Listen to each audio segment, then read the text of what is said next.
My name's John McGuire, and I got involved with Terminus Media against my will. No, actually, I got involved when I got together with Mark and Tony and a couple other cool guys like Pete over in the corner waving at me. And basically, we decided that we needed to do something ring-wise and basically serve as each other's editors, people we could bounce ideas off of. Eventually, that got incorporated into comic books, and here we are today. My name's Robert Jeffrey, excuse me, and the way I got involved with Terminus is after repeated visits to Terminus booth at Dragon Con. Years of coming to the booth just to say hi, getting cards and stuff. 2007 or 8, I think it was, I went back to the booth. And by that time, I was established with freelance writing, so I kind of gave out my card and said, "Call me when you guys want to do something," but not as obnoxious. The ideas for The God That Failed, basically, at some point we decided that when we were going to do the comic book and hooked up with John Etienne, who is the artist for the story. I was sitting at work one day, and for some reason, I just started typing up this story about basically what happens if a guy with superpowers, you read all the stuff where, they have 60 years worth of continuity where they can do whatever, however many stories you can tell. What if you could only tell one story about one guy who had his powers for one day? And that's basically where I started the story, and then given only 8 pages, now it's a matter of just trying to figure out how to fit enough to get it out there, get it through. So that's kind of where it started, and then John helped bring it to life. So that was nice to see. I do like Metallica, which is where I didn't purposely take the name from the song. I think it was one of those things where it was just in my conscious that I had known the song, and then I think somebody else brought it up to me, and I said, "Oh yeah, I have that album." So now I try to look through heavy metal songs for titles, but it doesn't always work out, Ronnie James Dio is just not good enough to give me titles. The story's about a nighttime conversation between a young girl who's just turned 18 and her absentee father. That's kind of the angle that I wanted to come at it with, but in this case, the father's Satan. He basically gives her a choice. You can either accept her mantle as the daughter of let's say Christ, but Satan, or not. And it's kind of like a catching up occasion, but it's kind of this more so kind of a conversation piece, I guess. And as far as where the idea came from.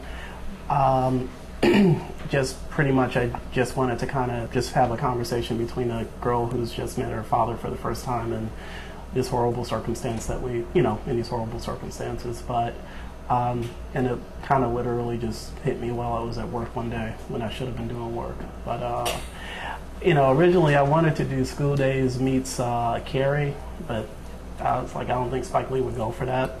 So I decided to go the route that we have right now, and it's going to be sweeping the nation, and kids everywhere are going to buy it. It's great. Satan. Maybe I should have said something else, but that's pretty much what the gist of it is right now. See my Ronnie James Dio fed right into the Satan stuff, right? Throw up the goat horns, and we're good to go. That's what writers do. They come up with ideas, right? And they write them. Forgotten Kings, basically Paul had already come up with the rough outline for the story and then had drawn everything up and basically realized that it needed some kind of narration script of some sort.